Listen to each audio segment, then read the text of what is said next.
Hi there, my name is Emma, and I am so happy to welcome you to the first class on our cake business school. I have decided to teach you how to price your cakes first because I think it's the number one question that I get asked by people, the hundreds of people that have come through my classes. That is a question that most of the time somebody always comes up with, like, how much should I charge for my cakes? So I am going to talk to you today about the number one mistake that we as cake decorators make when we're charging for our cakes. I'm going to talk to you about the psychology of higher prices, and I'm going to ask you also to come up with a list of what you are really selling, and it's going to be very interesting. I know that when you're thinking of pricing your cakes, you're thinking, oh, when you ask the question, you might be thinking, I'm just going to tell you, do the cost of your cake and or charge this much or that much. You know what? We're going to go a bit deeper into that, and at the end of the day, you are going to set prices for your cakes that you are happy with and that your customers are happy to pay as well.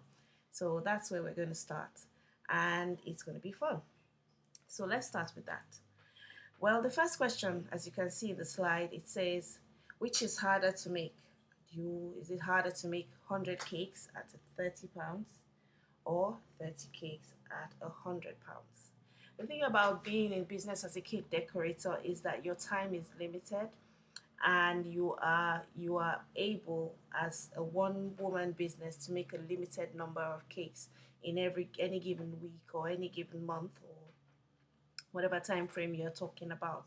Or if you work evenings, you can imagine how many cakes can you crank out that will still have the quality and would still be able to earn you an income or make you a profit.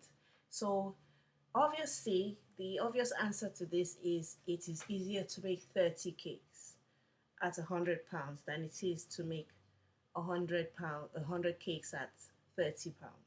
So one of the first things that you need to think about, of course, is that your time is limited, and therefore you have to charge prices that would, help you to make the most of what you can offer at the same time as making you a profit. So let's get started. Right. So now, the number one mistake that cake decorators make when they're pricing their cakes, and I've done it before, many of us have done it, is that we price our cakes based on the cost of the cake. When you talk about the cost of the cake, you're talking about like the cost of your flour and sugar and butter, and you might even be a bit more sophisticated and add your electricity and maybe your petrol or your rent or something. But that is still a mistake to price your cake on the cost. It is better for you to price your cake, and it makes more sense, and um, it's actually the cornerstone of what I'm going to be teaching you here today, and the cornerstone of what the whole thing about building your business is that you need to price your cakes based on the value of your business and the value that you give to your customer. This is so important because at the end of the day, your customer is not buying flour, they're not buying sugar, they're not buying butter, they're not even buying the cake. They are buying something more than that, and that is the value that you're giving to them in by having this transaction with them where they want a cake and you provide the cake for them. And when you are able to look at it this way, you are able to, even if you're not comfortable with the pricing, you say, okay, I want to increase my price, then you can actually increase the value of what you give to your customers, or you can become better at communicating the value of what you are giving to the customer. So that is what you're selling. You're not selling the cake, you are selling the value. And that's one of the main things that I want you to get from this. What you're selling is not just a cake. What you're selling is a value that you're giving to have I said value enough times, that you're giving to your customer. Okay, so let's go. So as I was saying, still the same thing. Value. What are you really selling? What are you really selling? If somebody comes to you and says, I am getting married, or I have a birthday, or my daughter is getting married, and they come to you and they hire you, what are you selling? What are you really selling to them? You're selling to them, for instance, I mean, I'm sure you can think of this. What are you selling? You're selling a beautiful cake, obviously. Maybe you are an award winning cake decorator. You're selling also your experience. Even if you're not an award winning um, cake decorator, you're selling that recipe, that your delicious recipe. Apart from that, you're also selling, or what they're getting from you is the peace of mind that they are going to have a cake that's going to be delivered. They're going to have the peace of mind, maybe you are reliable. They're going to have peace of mind that you are delivering on time. They're going to um, there's so many things that come to even the experience of working with you, the consultation when they come, the whole customer service, the whole attentiveness to them, the love, the care, and everything. So those are the things that you're really selling, not just the cake, not just the cake that comes on the day and they eat the cake. You're you're you're selling a whole experience that comes from them working with you, and you have so much opportunity to be able to put your own personality, your own little touches here and there to make your customers appreciate what they are getting, what you're selling to them. So when you hear people say you have to sell yourself, I know that it makes a lot of us cringe when we hear that. But there is a truth to that, is in that there's your customer is getting an experience with you, the experience of working with you. What does that entail? So anyway, let's go on to the next slide and I'll show you some examples of what you could really be selling. So you could be selling the taste of your cakes. Maybe you have your famous grandmother's recipe. The convenience, maybe they can click online and the cake is delivered the next day, or they can call you and make the order over the phone, and they know that you're bringing the cake to the office or to whatever on the morning of the day you are setting up the cake table and all that. The customer experience, maybe you have a good consultation meeting. You give them samples of cakes that they can choose for their wedding. You give them sketches, you draw sketches for them to choose, or you show them your brochure. You give them a bit of champagne or a bottle of water where they come. All these little bits and pieces, the experience, even like um even when they come to your home or wherever you meet them, the way the place is set up is all part of the experience they're getting. At the end of the day, the packaging, the thank you letter that you send to them afterwards, the delivery, and then other things like the love that you put into what you're doing, your commitment to them, how much your attention to detail. Maybe you've worked with, being seen as somebody who is elite, or maybe you've made cakes for, like, the Queen, or Bono, or I don't know, opera. You have those experiences. Those are and all the things that are part of your story, and the care and the love. Even just the fact that maybe you're passionate about um organic, green foods or natural foods, and you try to incorporate all of that into your baking and all that. Your training, if you're trained, or that you're self-taught, or just basically your story and who you are is part of what's the real value of what they're getting from you. And your work really as a cake decorator is not just to say, I can make a cake for you for £25. Your work is to communicate that if you're buying from me, or if you're getting a cake from us, this is what your experience is. This is why we do what we do, and this is what drives us, and this is how we the amount of care that we put into what we offer you, and this is what we are. This is why we charge the prices that we do. So that is the real value, not the cost of flour, not the cost of sugar and butter, not the cost of ready to roll icing. Next thing. So there's a psychology of pricing, which is very interesting.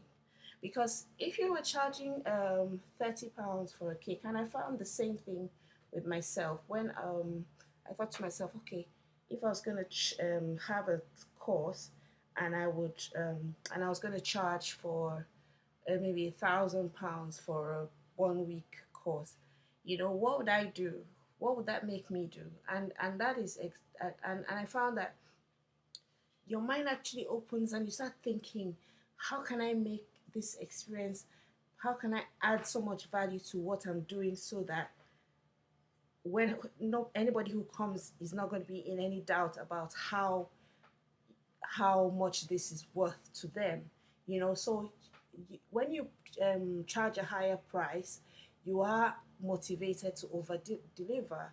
You are motivated to actually communicate the value of what you're doing. You're motivated to do more marketing, because when you're trying to get that customer to commit to you, you know what's at stake. So I mean, if it's just something that you can afford to lose, then it doesn't make any sense. But I mean, if you have a wedding cake order, and your customer, they're gonna pay you £600 or 450 or whatever it is that you decide to charge for your cakes, and you know that you have that amount at stake, you're going to dress nice when you go there. You're going to carry your portfolio and your pictures, or when you go to see them, or if they're coming to you, you're going to set up a nice table for them and make them feel comfortable, and talk with them, and show your personality. So you are motivated to over deliver when your prices are quite high, because it's just a psychological thing. On the side of the customers, when they find they're paying a higher price, the funny thing is that they are more committed to working with you. They are more committed to working with you. They are more focused on you for some reason.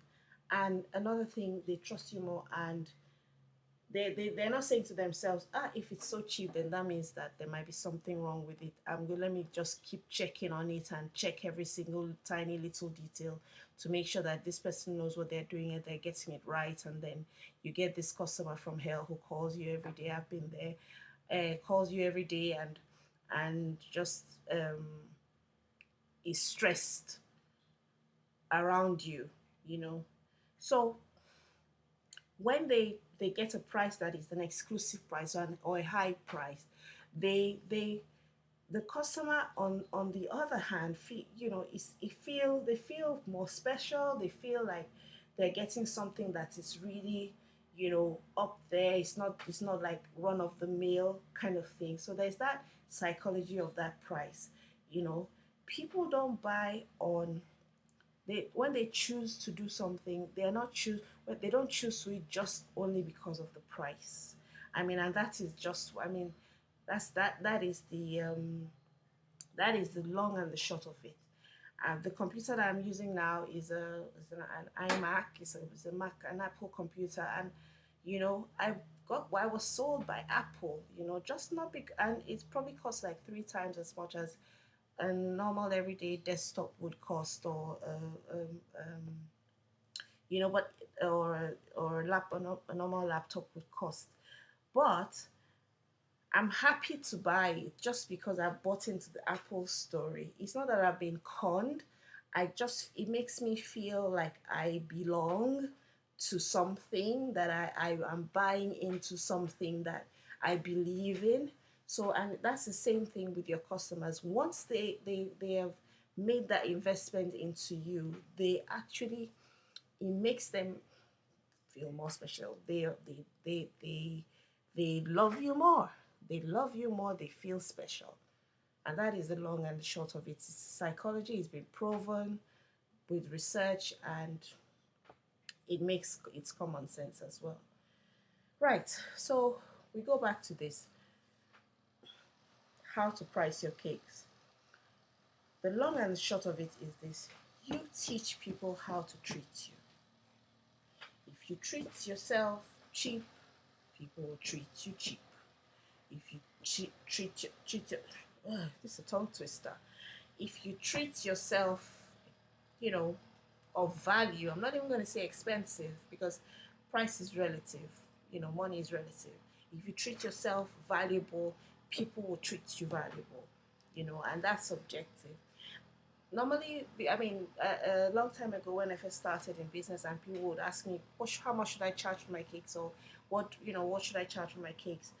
Most of the time, I'll say to them, I'm the last person that you should ask this question, because I price my classes so cheap, because when I started mainly as a hobby, kind of turned into a business, and it was like my, it was it, there was it, I was doing it for other things, as a way to learn and as a way to also socialize and meet cake people and all that, and of course to have some extra money, but then you find that um,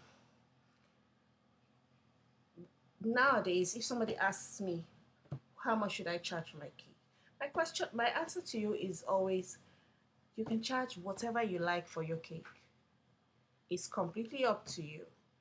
It's completely up to you, because at the end of the day, not everybody is your customer. Some people will buy, some people will not buy. So what you charge, obviously, you cannot say I'm going to charge £100 for a cupcake. That doesn't make sense. But you could look at what the market is charging and price yourself on the higher range of what the range is, or even or even slightly above what the highest price is. It's completely up to you. I mean, it's not so much what you charge. It is being able to stand behind whatever you charge for your cakes psychologically, even if it's a case of faking it before you make it, but being able to live with the price that you're charging, and then being able to communicate with your customer how much, why you're charging what you're charging, without apologizing, or without having to apologize about what you're charging, you know because the thing is, because of the way that most of us started, we started selling to friends and family, and of course, when it comes to friends and family, I mean, I can already see some of us nodding our heads. When it comes to friends and family, you charge nothing, or just say, "Oh, pay me for the ingredients, I'll make it for you." And once you start down that road, it's very hard for you to actually make that transition from teaching your friends and family. Sorry, what am I saying? Teaching, making cakes for your friends and family, and then make the transition to selling or treating them as actual customers. Now I am a cake person, and I find that most cake people are, you know, they're, they're just the way they are. We are loving, nice people, and we want to make people happy. That's part of the fulfillment that we get from selling our cakes, or from making cakes, because we like to make occasions special. We like to make people happy and all that kind of thing. But it's very easy to fall into that friends and family trap. And even when you get a customer that's not friends and family, you kind of somehow still end up still charging, or undercharging what you're supposed to. So I want to give you a few tips on how to get yourself round to charging the right prices for your cake, or the price that is right for you, and the price that will give you the customers that you are happy to work with, and the price that will make you also happy to do the work for your customers. The first thing that you need to do is to escape the friend and family trap. I got this tip from Paul Bradford when they came to teach a business class for us about 3 years ago. I mean, it struck me struck me so hard when he said that. He said, you need to make a friends and family list. Make your friends and family, and I put FFC, so friends, family, and charity. So charity could be, oh, somebody says, oh, come and donate a cake for this charity. You want to auction it or whatever, raffle draw, whatever. That's fine, but you have to make a list. I'm only going to make, and the list has to be no more than 5 people. I'm only going to make cakes for my mother, for my son's school, or my daughter's school, for my sister, for my doctor, whatever, whoever is on your friends and family list. But it will be 5 people, and in that 5 people, it will be for a year. And for that year, you will make cakes for them maybe once or twice, if that. And that then you can make it free or half price or can cost of ingredients. That's completely up to you. But this list is so important because it will help you. I mean, there's a thing about setting boundaries for yourself. So once you set that boundary and somebody comes and says, oh, can you make a cake for me? Don't worry, I'm going to get you customers. Just make a cake for me and I want to just pay you for the ingredients. You can go and check your friends and family list and check, is Susan's name on this friends and family list? Look, look, look, look, look. Nope, Susan's name is not there. No, then your answer is no. Or Susan is on my friends and family list. Yes, I can of course make a cake for her, and I'll fit it into my my budget or my diary. Okay, so that's the first step towards um, getting a better or making or choosing a better price for your cake. The second step that you could do, or another thing that you could do to help you when you're pricing your cakes, is that you need to learn to communicate the value of your cakes. And I've said it in a kind of an abstract way, initially, of all the different things that would make up the value of what you're really selling. But then in coming down to practical terms, one of the ways to communicate the value would be your photography. I think we have a you take photography course and just or find some tips. Look on Pinterest. There's lots of tips. You don't have to be a professional photographer. I mean, there is that option of hiring a professional photographer, but then you have a couple of things to your advantage now. One of them is that telephones, or no, not telephones, mobile phones these days have like really good cameras. So you can actually get a decent photographs from your mobile phones. Just follow some tips. It might not be completely professional looking, but it will definitely, if you pay attention to this, you'll probably be able to have better looking, better lit lighting in your photographs that you can then put on your Facebook or on your website or in your brochure, those kind of things. So your photography is, I mean, it's like one of the top things that sets you apart, or that would set that you probably have. I mean, how will I put it? If you look at somebody that you look up to and say, oh, this beautiful professional photographer, or rather this professional cake decorator, they have a big company, they have a big website or whatever, they have loads of people following them on Facebook. One of the main differences between them and you, because I believe that you are also good at what you do, one of the main differences between them and you would usually be in their photographs. How beautiful their photographs are, how well lit, how good their cakes look in the photographs. Then another way, so I would want you to be very intentional about that. Spend some time to learn a bit, pick up some tips. There's some photography tips. I also have a book on how to a downloadable PDF on how to photograph your cakes. If you can check for it on cakeplc.com, just check among the tutorials, you should find it there. It might be free or it might be for a few dollars, but depending on what's happening right now. Um, but you're, so that gives you like just it's like a non-professional guide to photography. So have a look at that anyway. So apart from your photographs, then your story. And then when I talk about your story, I'm not talking about the story of your kids. I'm talking about your story. Your story. How did you come into what you're doing? Why do you do what you do? Why do you love what you do? What is it that is, as my people would say, pushing you in the back? What's your motivation? Why do you sell cakes? You know, what's special about what you're offering? That kind of thing. So your story, a bit about you. Why did you start cake decorating? Maybe you lost your job and your redundancy, or maybe you've done it since you were a child, or or maybe you made your child's wedding cake or birthday cake and you became hooked. There's always a story, and people are interested in those kind of things. So telling your story also is a way to increase the value of what you're doing. Another thing is product descriptions.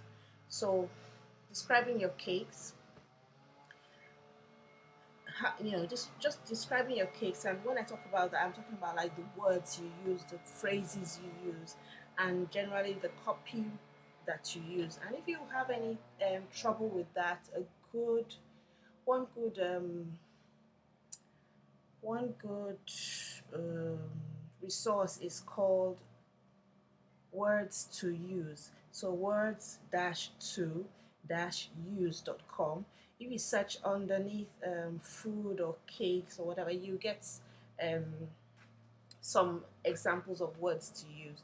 So like for instance, instead of saying you um, the flavor that we offer is chocolate cake, you could say a rich, luscious, dark chocolate cake with a creamy um, light, fluffy buttercream. So just the words that you use anyway. You're not trying to deceive anybody, but you're trying to paint a picture with the words that you use when you're describing your cakes, when you're describing your flavors, that kind of thing. Even the flavors, I mean, you can give your flavors nice names. So instead of like saying lemon cake, you would say like a tangy lemon or luscious lemon, or if your name is Lisa, Lisa's luscious lemon cake thing, like that, something like that. Anyway, another way that you communicate the value is the price itself. So the price itself already communicates the value, and that's self-explanatory. Also, in your negotiations, when if you open yourself to negotiations, you could also have the opportunity to tell the people, or to communicate why it is that price. To say, oh, we only use the best ingredients, or we're going to be delivering your cake, or um, you know, our bakers are the best trained, or whatever it is that you're selling, or you're communicating, or that's another way of communicating value. And one other very good way to communicate the value of your cakes is also through the use of testimonials, and that is really one of the best ways. And one way that a lot of people don't really look into, or don't really are not very intentional or deliberate about doing, is getting testimonials. You want to get testimonials of people who have eaten your cake or who have worked with you, and you want to get them to tell other people. And with social media and everything, and it's very easy now to get testimonials. And when we go into our course, I will also explain, show you how to get very good testimonials, where your customer can actually help to sell, their with their words, help you to sell more cakes. I know that many of the things that I buy online, most of the first thing I want to say is what are other people saying about it, and that is such a valuable thing to have. Once you have people, if your price is there for all to see, then the next thing is what are other people saying about it? What's it like to work for you? What do the cakes taste like? How do the children feel? What do they feel when they saw the cakes? That kind of thing, you know. So now the next thing or the next work that needs to be done when it comes to pricing is that you need to silence the inner voices. Now, there's a lot of information out there now about money and pricing and psychology and spiritual stuff and all that kind of thing. And there are all those things because different many of us have different relationships to money. We've all been brought up in different ways, and money seems to be something that a lot of people have some misconceptions about, or some things that you've grown up with, which affects you the way that you affect the way that you relate to money. That's all well and good, but all I'm saying is that when when you think of money or price or riches or wealth or profit, a lot of us have some things that come up in us. Even when you're trying to say the price of what you want, you feel guilty. Like, am I really, or you feel ashamed. Sometimes it's like, am I really good enough? Am I making myself to be something that I'm not? That kind of thing. So there's that guilt, there's that shame. Sometimes you're afraid, there's fear of rejection. A lot of people, so I'm just saying that there's all those things, there's all that stuff, and there is, we're not going to, you're not going to need to psychoanalyze yourself. You can be comfortable with the fact that yes, there is that stuff, that comes up, and that you do have to work on them, but then they're not going to rule. You're not going to let them run your life. You're not going to let them rule your life, and then you're going to so you're going to silence the inner voices.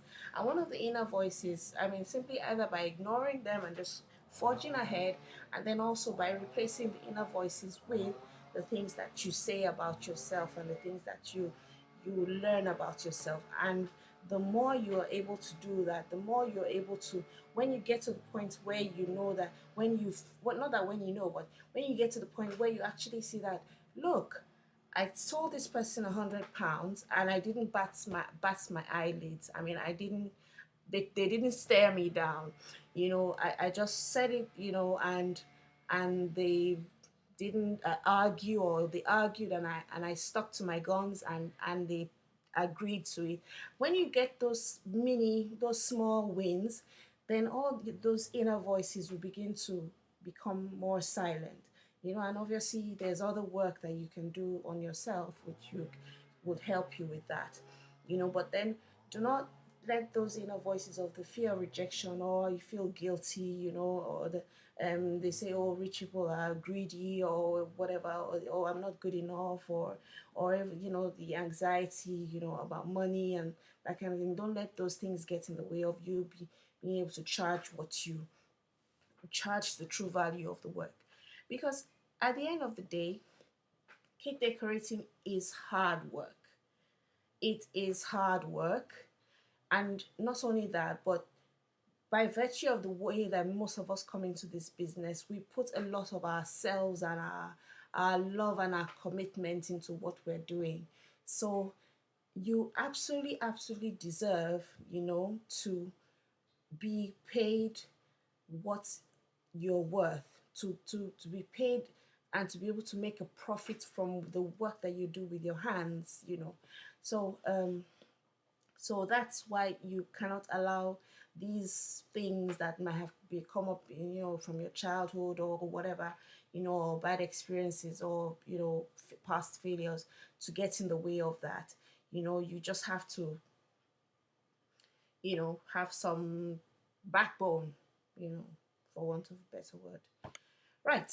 So the next exercise would be to set your minimum base price. So I like to calculate my minimum base price as my costs plus my overheads plus my labor plus the no resentment factor. There are some things that, I mean, like for instance, making a cupcake would probably cost pennies compared to pennies when you talk of the materials, then the labor would cost some more as more. But then if you find yourself that you're cheap, you're still selling it cheap, and you are you have feelings of resentment, you know, or hopelessness or whatever, some feelings that are not you're not comfortable with, or you're not happy with, or just throw up your hands and say, oh well, what can I do, that kind of thing. Those are the kind of things that I that those are the things that I say, the no resentment. But you need to get to a figure that works. I mean, you look at, obviously, again, I'll say you look at what other people are charging in the area, or in your area of expertise, or at your level of expertise, and charge in the higher range, or the higher part of that range of prices, or even slightly higher, and then, but you want to have set a minimum you want to set a minimum price that you can come to. So if somebody comes and they want to negotiate, and they say, oh please, I cannot afford to pay whatever, what is your minimum base price that you're able to sell the thing, make a profit, and do not hate your customer, or resent your customer, or feel bitter, or feel like your work is not being valued. That's the no resentment factor. So once you set your minimum, you're going to write it down, and you're going to say, hold it, you're going to say, I do not turn on my oven for less than blank blank blank. You fill in the blank. I am worth every penny, and I will not back down. So that's a declaration, one of the things that you can say to yourself.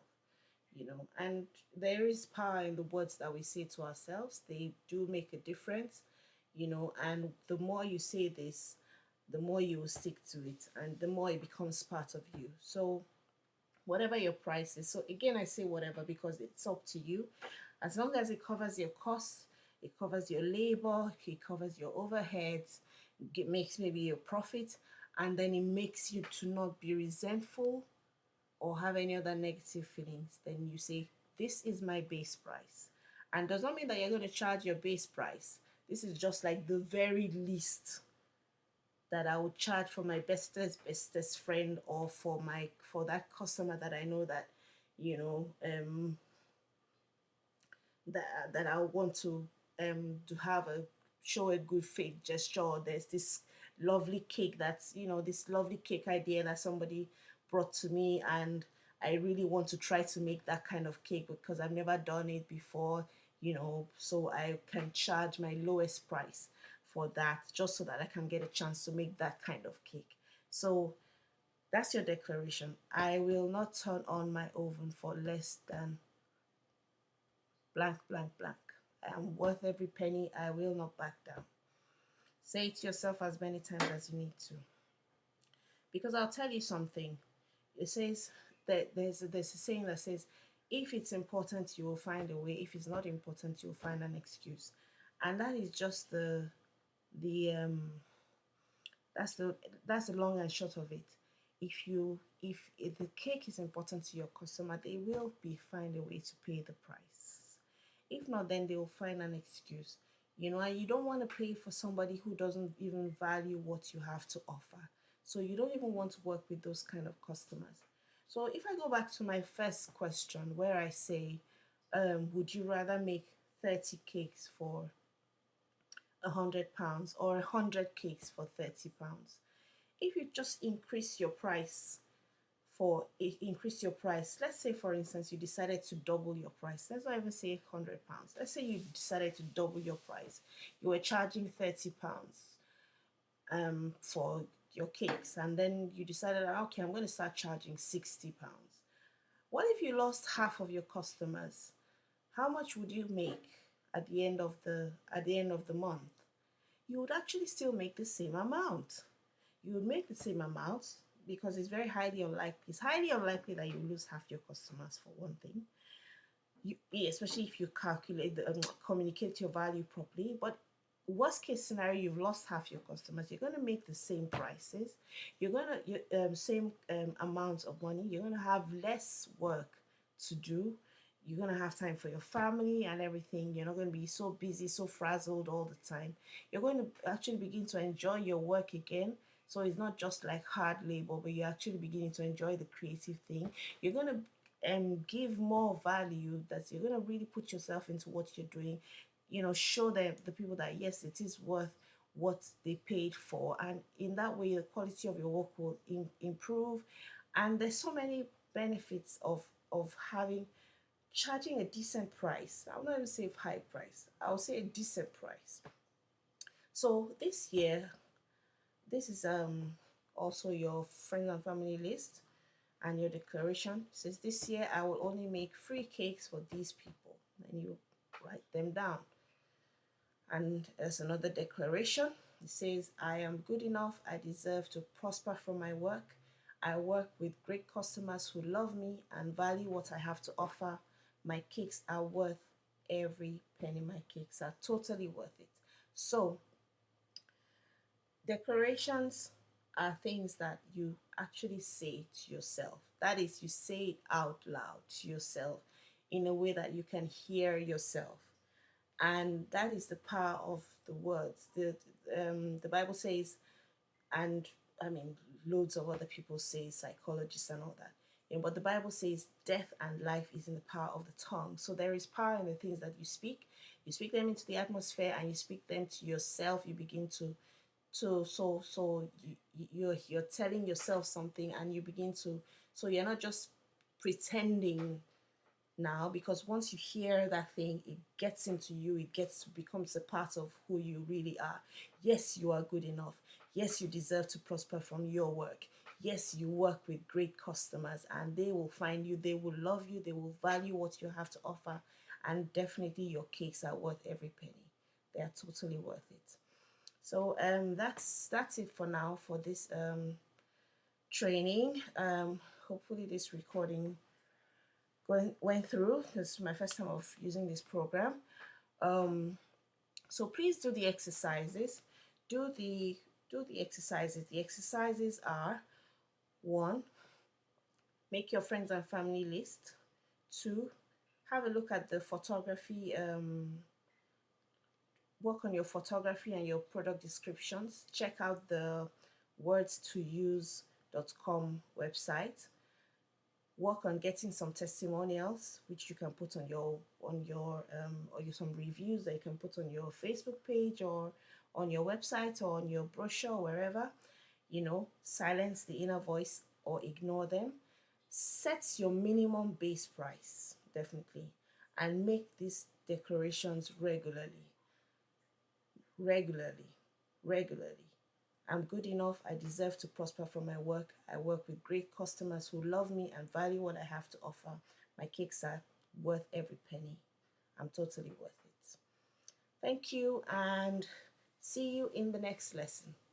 Bye.